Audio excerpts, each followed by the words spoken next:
Welcome to the Intimate Partner Violence video series, week 4. Our topic this week is boundaries. Please check out the website for the resources that go along with this week. Also, if anything is overwhelming or you feel triggered, please press pause, step away, do some self-care. You can finish the video later if you want to, and if you don't feel like coming back to it, that's okay too. If you need to reach out for some support, you can reach out to our office, to family, friends. If it's outside of office hours and it is a crisis, you can always contact Mobile Crisis. So let's get started talking about boundaries. Boundaries, what are they? They are the limits we set with other people and how we will respond when others don't respect our limits. So basically, boundaries are what we are and are not okay with, what we are comfortable with, what we are uncomfortable with, how we would like to be treated, how we would like to not be treated.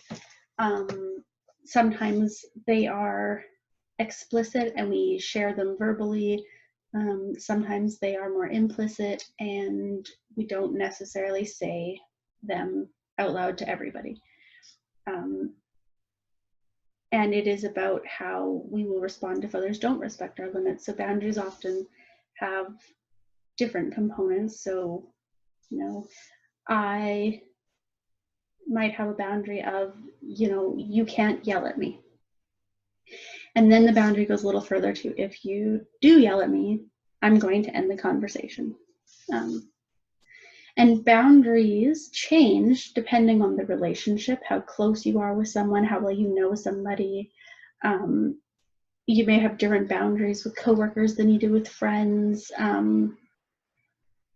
different boundaries with the grocery store clerk than you do with your parents. And they can be more rigid or less rigid depending on what's going on in our life, how mentally or emotionally well we feel, all sorts of different factors. And everybody has boundaries throughout our lives, depending on our environment and our experiences. Those boundaries can become rigid or porous. So rigid boundaries, they're like a brick wall. It's when your boundaries are very, very strong, uncompromising. They will not move. You will not bend or break or shift. They usually come from a need to be protective of yourself. I'm not going to let anybody in. I'm not going to let anyone hurt me again. And they are there to protect us, but they also block connection with other people. And so if you think of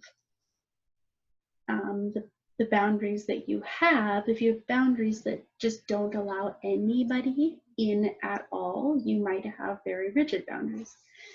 Porous boundaries, they're very loose. They're not always clear. You waver on them. People can kind of push your boundaries and go past your limits fairly easily. Generally, porous boundaries relate to some people-pleasing behavior or wanting to avoid conflict. And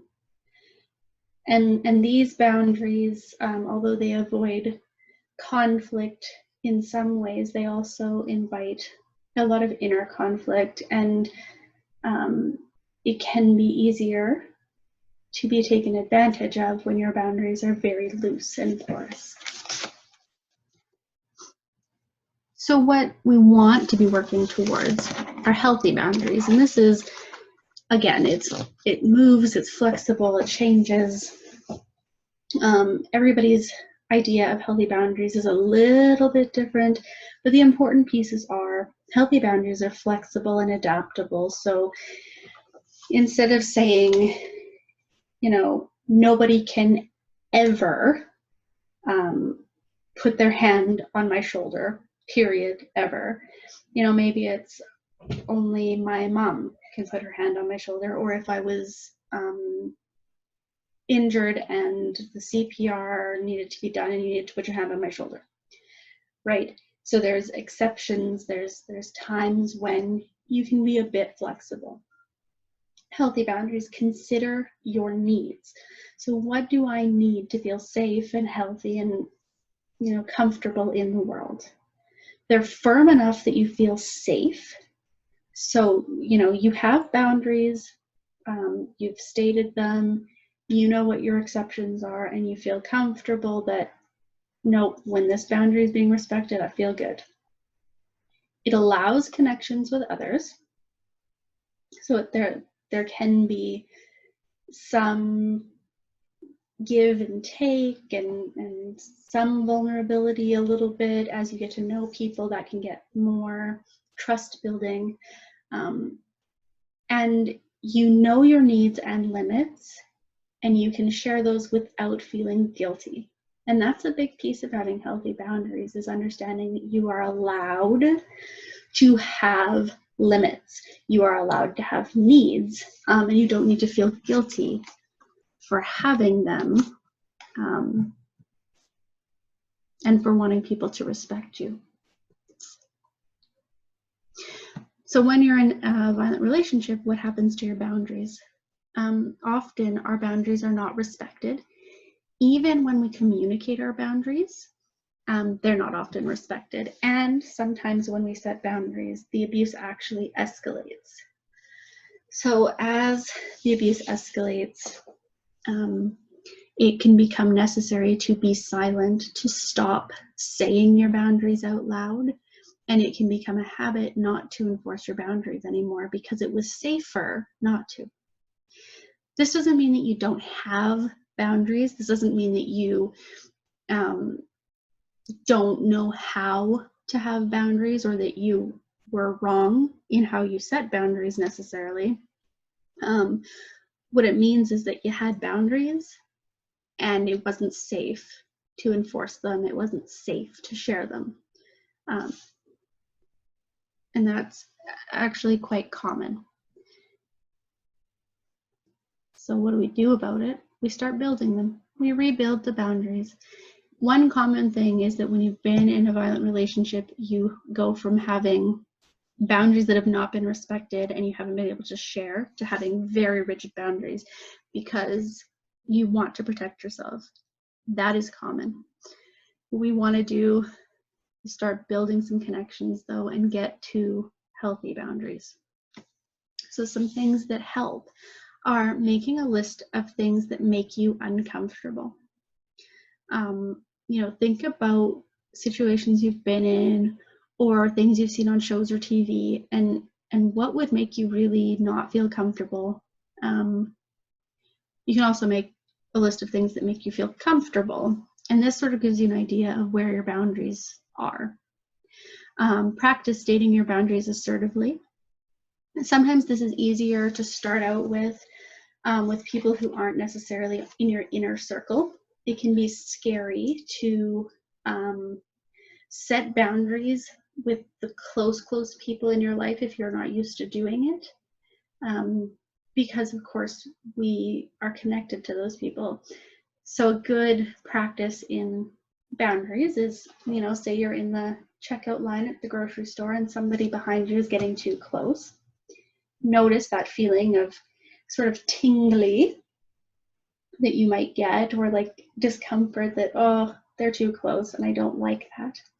And then, you know, say, hey, would you mind just giving me a little bit of space, right? That is a really good start. It's a good way to practice. Have a plan of action in case your boundary is not respected. So, you know, if my boundary is, I would like to not be yelled at, what will I do if I am yelled at? Well, I will leave the conversation, right? And that makes it easier to enforce boundaries later on if they're not respected. And remind yourself regularly that you have the right to have and assert boundaries. It's also really important to remember that just because your boundary is not respected, it doesn't mean you don't have boundaries where you did it wrong. Like I said earlier, that person is giving you information about what they think of you and your boundaries, and who they are. That might mean that you need to work through some stuff with them. It might mean that they're just not going to respect you and you need to make some decisions. Either way, you are allowed to have boundaries. Boundaries are very important. Okay. So if you want more information about boundaries, setting boundaries, building boundaries, or if you want any support on this topic or other topics, contact us at 306-244-0127. Hopefully you found this video helpful and you can go out into the world and practice some boundaries. Thank you.